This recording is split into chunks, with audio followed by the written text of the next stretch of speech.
Ndagushimiye ukomeza gukurikirana video zanjye umunsi ku munsi. Uyu munsi nicyo tugiye kuba twarebera hamwe ni uburyo hari uburyo postinga video zawe kuri TikTok ariko ugasanga ntabwo zarebwe n'abantu benshi, kandi byibura wafollowinzwe n'abantu bagera ku gihumbi banarenga, ariko ugasanga video washizeho imwe byibura yarebwe n'abantu batanu cyangwa se barindwi.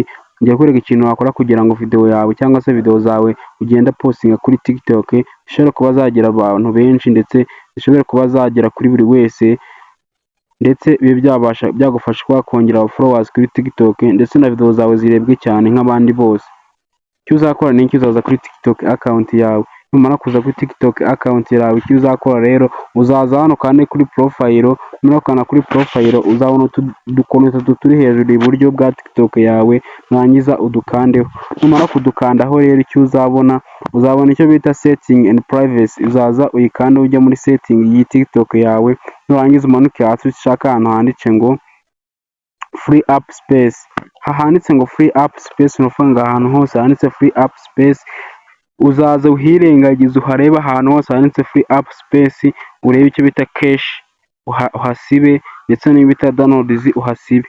Ahantu hose uzakanda clear, hambere uzakanda clear, ndetse n'aha kabiri uzakanda clear.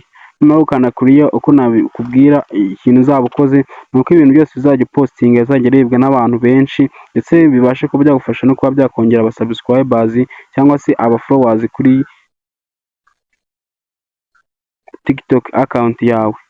Rero niba ibi bintu wabikoze, ujye muri comment byibura umbwira iyi video ikintu yaba yagufashije, ukandi na subscribe niba ngombwa, ubundi duhere mu tips zikurikira.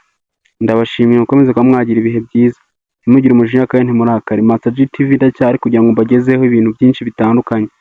Ufite ikibazo, igitekerezo, inyunganizi, urajya muri comment unyandikire umbaze ikibazo waba ufite, maze nanjye nkufashe. Duhere mu tips zikurikira kandi ndabakunda cyane.